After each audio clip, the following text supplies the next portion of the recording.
بسم اللہ الرحمن الرحیم. ناظرین، پیپلز پارٹی اور متحدہ قومی موومنٹ کے درمیان سندھ کی انتظامی حیثیت سے متعلق مذاکرات کے کئی دور بے نتیجہ رہنے کے بعد بالآخر اس صوبے میں 1979 کا بلدیاتی و کمشنری نظام ایک بار پھر بحال ہو گیا. مگر ابھی ہم یہ باتیں سن ہی رہے تھے اور یہ کام بھی جاری تھے کہ سندھ کی سیاست میں ایک اور ہچکولا آ گیا، اور وہ ہچکولا بھی ڈاکٹر ذوالفقار مرزا کی شکل میں. اب آج تک کی کچھ تفصیلات میں آپ کے سامنے سنانا چاہوں گی. وہ کچھ یوں ہے کہ ایم کیو ایم کے 3 رکنی وفد نے آج ایوان صدر میں ملاقات کی. اب ملاقات میں ایم کیو ایم نے ڈاکٹر ذوالفقار مرزا کے حالیہ بیانات اور شرجیل میمن کی ان کے ہمراہ لندن روانگی پر اپنے تحفظات کا اظہار کیا اور ڈاکٹر مرزا کے خلاف کارروائی کا مطالبہ بھی کر ڈالا. ایم کیو ایم کا موقف یہ ہے کہ صدر مملکت کے خلاف نازیبا الفاظ استعمال کیے جاتے ہیں تو وہ کراچی میں احتجاجی ریلی کا انعقاد کرتے ہیں. مگر کیوں ایم کیو ایم کے مخالفین کو سرکاری پروٹوکول دیا جاتا ہے؟ اب یہ تھی کچھ سیاسی باتیں، اور ان تمام باتوں کے درمیان رحمان ملک کیسے چپ رہ سکتے ہیں؟ ان کا کہنا ہے کہ الطاف حسین محسن جمہوریت ہیں اور پیپلز پارٹی ان کے پیچھے سیسا پلائی دیوار کی طرح کھڑی ہے. اب رحمان ملک نے تو جو کہنا تھا وہ کہہ دیا. وزیر اعظم صاحب نے بھی کچھ باتیں کی اور وہ بھی بول پڑے. کہتے ہیں کہ پارٹی کے اندر اختلافات ہو سکتے ہیں مگر یہ ایک خاندان کی طرح ہے اور ذوالفقار مرزا کے ساتھ انہیں کوئی مسئلہ نہیں. جمہوریت اختلاف رائے کا حسن ہے. اب ناظرین، کہنے کو پیپلز پارٹی کے حالیہ دور اقتدار میں بڑے موقع آئے جب قیادت کو چاہیے تھا کہ وہ مفاہمت کا راستہ اختیار کرے، لیکن پیپلز پارٹی کی مفاہمت صرف ایم کیو ایم اور کاف لیگ کے ساتھ ہی محدود رہ گئی ہے. پیپلز پارٹی اپنے لوگوں کے ساتھ مفاہمت نہیں کرنا چاہتی، جیسے شاہ محمود قریشی، ناہید خان، صفدر عباسی، نبیل قبول یا پھر ڈاکٹر ذوالفقار مرزا. آخر کیوں؟ کیا یہ پیپلز پارٹی کے دوہرے معیار ہیں یا کچھ اور؟ یہی ہیں وہ سوالات جو آج میں اپنے شو میں ہم ڈسکس کریں گے. آج میرے شو میں مجھے جوائن کیا ہے لاہور سے شیخ روحیل اصغر صاحب نے، جو کہ رہنما ہے مسلم لیگ نون کے. ہمارے ساتھ اسلام آباد اسٹوڈیو میں ہمارے ساتھ موجود ہیں سید ناصر علی شاہ، جو کہ رہنما ہے پاکستان پیپلز پارٹی کے، اور ان کے ساتھ موجود ہیں رؤف حسن صاحب، جو کہ وائس پریزیڈنٹ ہیں پاکستان تحریک انصاف کے. اور ہمیں کراچی میں جوائن کرنا ہے خواجہ اظہار الحسن صاحب نے، جو کہ رہنما متحدہ قومی موومنٹ کے، لیکن شاید ان کو کچھ ایشوز ٹریفک جام کی وجہ سے ہیں تو وہ پہنچ کے ہمیں جوائن کریں گے شو میں. سب سے پہلے میں شیخ روحیل اصغر صاحب سے یہاں پر سوال یہ کروں گی کہ شیخ صاحب، آپ لوگ بھی سندھ کی سیاست پر کافی گہری نظر رکھے ہوئے ہیں. نواز شریف صاحب بھی آج یہاں پر موجود ہیں، وہ بھی ایک جلسہ کر رہے ہیں، لوگوں سے باتیں کر رہے ہیں اور کہہ رہے ہیں کہ جی لوگوں کو خود آگے بڑھنا ہوگا اور اپنی مدد آپ کے تحت آواز اٹھانی ہوگی. تو آپ کیسے دیکھتے ہیں کراچی کی سندھ کی سیاست کو؟ کیا کہیں گے؟ بسم اللہ الرحمن الرحیم.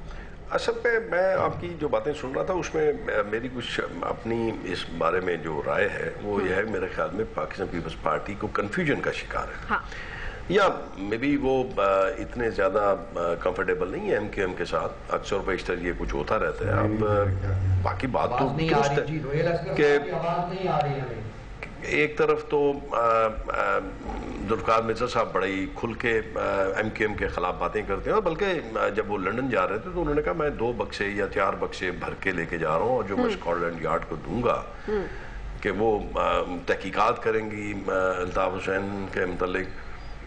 اور اس میں تھوڑا سا جو میں یہ سمجھتا ہوں کہ جہاں تک میاں نواز شریف صاحب کا تعلق ہے، کیونکہ وہ نیشنل لیڈر ہیں، ان کا جانا سندھ میں جانا یا بلوچستان میں جانا یا پختونخوا، اس کا مطلب ہے نون لیگ تو انجوائے کر رہی ہے سچویشن کو شیخ صاحب؟ نہیں، یہ بالکل نہیں ہے، ایسا نہیں ہے. دیکھیں میں آپ کو ایک بات بتاؤں صفیہ، کہ یہ تو ان کا ایک حق ہے نا جی.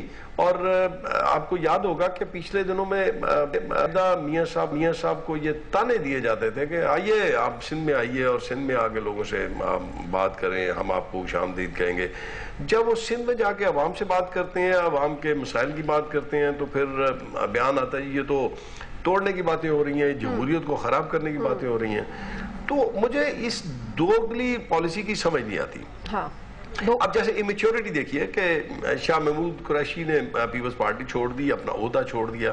اب اس قسم کے رقیق قسم کے ان پہ الزامات اور ان پہ تانے اور کیے جاتے ہیں جس سے امیچورٹی اور آپ کی کنفیوژن نظر آتی ہے. حالانکہ ایسا نہیں ہونا چاہیے. مطلب ایک شخص, ہر کسی کو یہ حق ہے کہ وہ اپنی سیاسی جو مستقبل ہے اس کا تعین کرے, اور جب وہ شخص آپ کے ساتھ نہیں رہا تو پھر اس پہ الزامات کی بچھاڑ کرنا یہ تو تک نہیں بنتی. تو ڈاکٹر مرزا کا کیا فیوچر ہوگا؟ مطلب ڈاکٹر مرزا کے اوپر جیسے پنجاب بیٹھ کر دیکھ رہا ہے سندھ کے اندر کیا ہو رہا ہے, کیا باتیں ہو رہی ہیں, تو ڈاکٹر مرزا کے بارے میں آپ لوگ کیا کہیں گے؟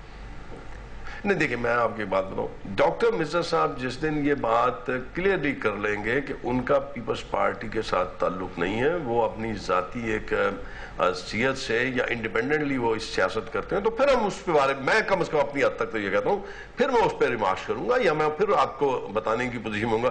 آپ دیکھیں نا, کل پرسوں کی بات ہے, وہ یہ فرما رہے تھے کہ میری یہ خواہش ہے کہ میرا بیٹا پاکستان پیپلز پارٹی کے ٹکٹ پہ الیکشن لڑے. تو وہ مطلب ڈائسی خواہش ہے ان کی, سمجھ نہیں آ رہا.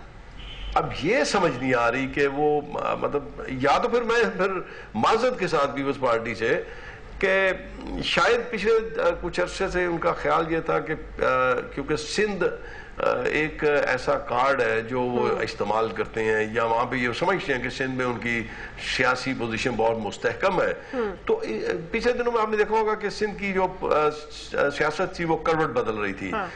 جو وہاں پہ باقی سیاسی جماعتوں تھیں انہوں نے کمیشنری نظام جو آپ فرما رہی تھی, کمیشنری نظام کے حق میں, اور اس کا مطلب ہے کہ کنفیوژن کا فیکٹر بہت زیادہ نظر آ رہا ہے. لیکن چلے موقع دیتے ہیں, مجھے میری حد تک تو میں یہ سمجھتا ہوں کہ کنفیوژن ہے. اچھا شیخ صاحب, مجھے موقع دیں, ایک بریک لے لیتے ہیں, بریک سے واپس آئیں گے تو پھر شاہ صاحب بھی موجود ہیں اور ہمارے ساتھ رؤف حسن صاحب بھی موجود ہیں, ان کا بھی پوائنٹ آف ویو لیں گے. ناظرین ہمارے ساتھ رہیے.